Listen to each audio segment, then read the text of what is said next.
ओम शांति। अव्यक्त मुरली सीरीज़ में आज की मुरली है 11 मार्च 71। मुरली का हेडलाइन परिस्थितियों को पार करने का साधन स्वस्थिति। व्यक्त में रहते अव्यक्त स्थिति में रहने का अभ्यास अभी सहज हो गया है। जब जहाँ अपनी बुद्धि को लगाना चाहे तो लगा सके।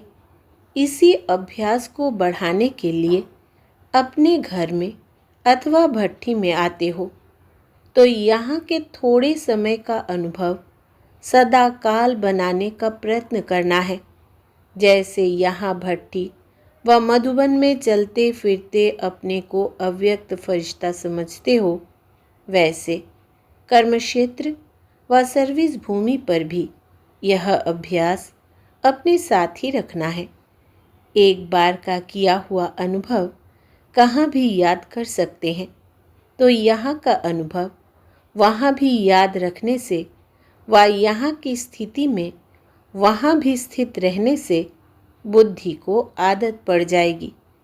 जैसे लौकिक जीवन में ना चाहते हुए भी आदत अपनी तरफ खींच लेती है, वैसे ही अव्यक्त स्थिति में स्थित होने की आदत बन जाने के बाद यह आदत स्वतः ही अपनी तरफ खींचेगी।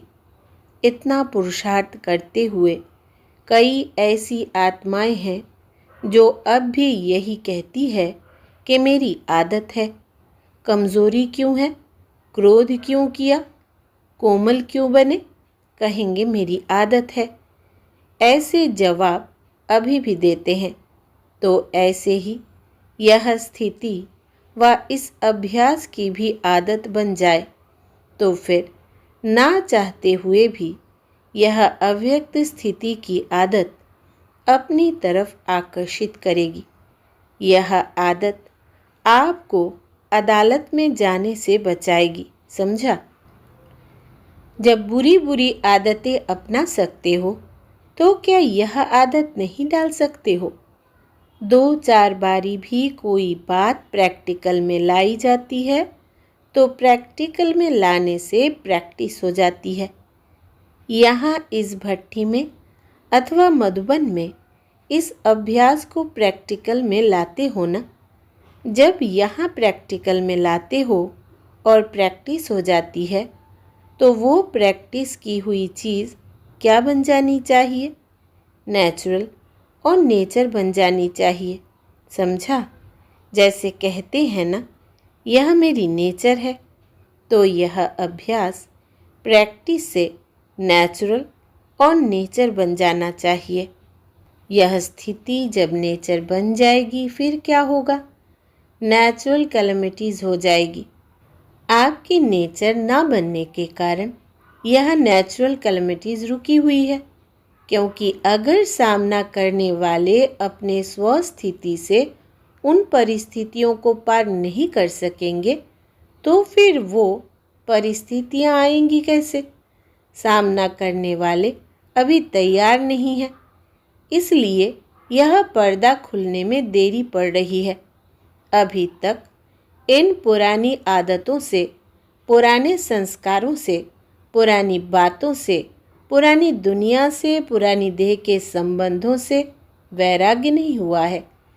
कहाँ भी जाना होता है तो जिन चीज़ों को छोड़ना होता है उनसे पीठ करनी होती है, तो अभी पीठ करना नहीं आता है। एक तो पीठ नहीं करते हो, दूसरा जो साधन मिलता है उसकी पीठ नहीं करते हो। सीता और रावण का खिलौना देखा है ना।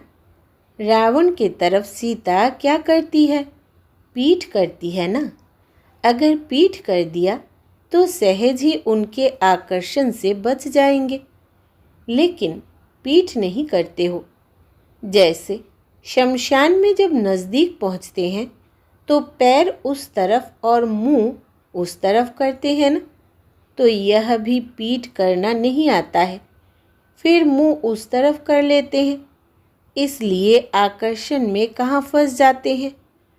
तो दोनों ही प्रकार की पीठ करने नहीं आती है।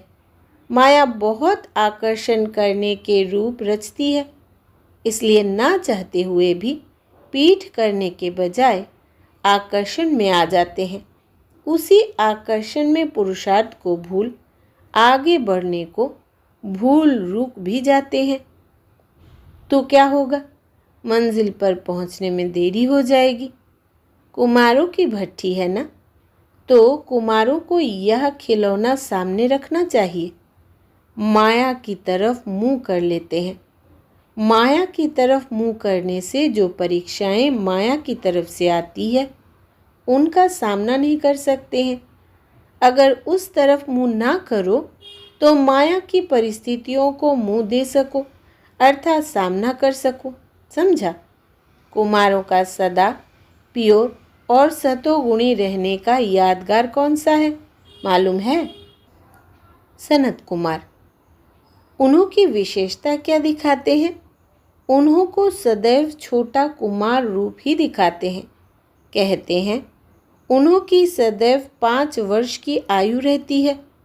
यह प्योरिटी का गायन है। जैसे 5 वर्ष का छोटा बच्चा बिल्कुल प्योर रहता है ना, संबंधों के आकर्षण से दूर रहता है। भले कितना भी लौकिक परिवार हो, लेकिन स्थिति ऐसी हो जैसे छोटा बच्चा प्योर होता है, वैसे ही प्योरिटी का यह यादगार है।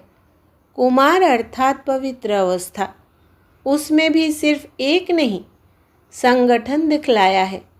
दृष्टांत में तो थोड़े ही दिखाए जाते हैं। तो यह आप लोगों का संगठन प्योरिटी का यादगार है। ऐसी प्योरिटी होती है जिसमें अपवित्रता का संकल्प व अनुभव ही नहीं हो। ऐसी स्थिति यादगार समान बनाकर जानी है। भट्ठी में इसीलिए आए हो ना? बिल्कुल इस दुनिया की बातों से, संबंधों से न्यारे बनेंगे तब दैवी परिवार के, बाप दादा के और सारी दुनिया के प्यारे बनेंगे। वैसे भी कोई संबंधियों से जब न्यारे हो जाते हैं, लौकिक रीति भी अलग हो जाते हैं, तो न्यारे होने के बाद ज़्यादा प्यारे होते हैं। और अगर उन्हों के साथ रहते हैं व उन्हों के संबंध के लगाव में होते हैं तो इतने प्यारे नहीं होते हैं। वो हुआ लौकिक। लेकिन यहाँ न्यारा बनना है ज्ञान सहित।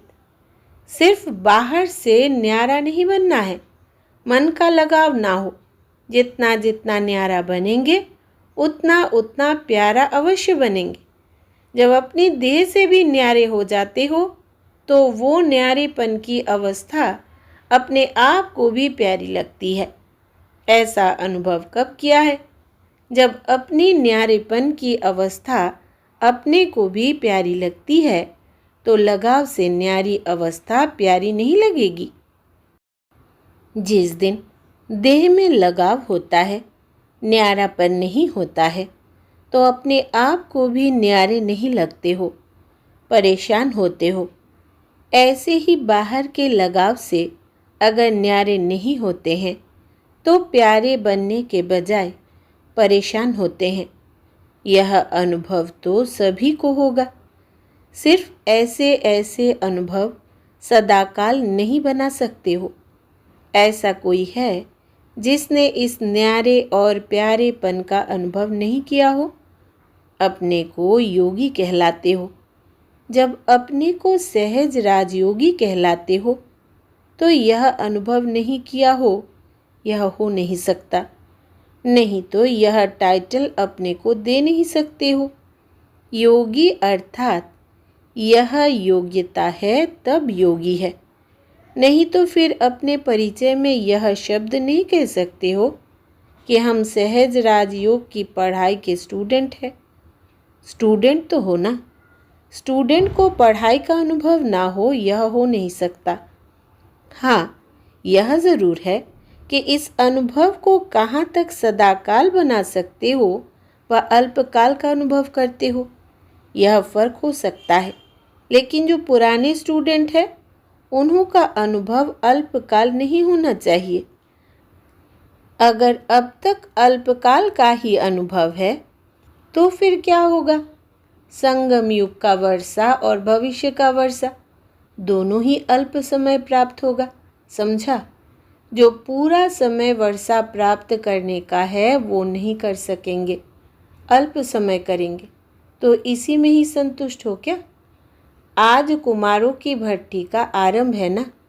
भट्ठी का आरंभ अर्थात पकने का आरंभ। कोई स्वाहा होगा, कोई भट्ठी में पकेगा, कोई प्योरिटी का संकल्प दृढ़ करेगा। यहाँ तो करने लिए ही आए हो ना। अब देखना है कि जो कहा वो किया। यह जो ग्रुप है वो पूरा माया से इनोसेंट और ज्ञान से सेंट बनकर जाना। जैसे सतयुगी आत्माएं जब यहाँ आती है तो विकारों की बातों की नॉलेज से इनोसेंट होती है। देखा है ना।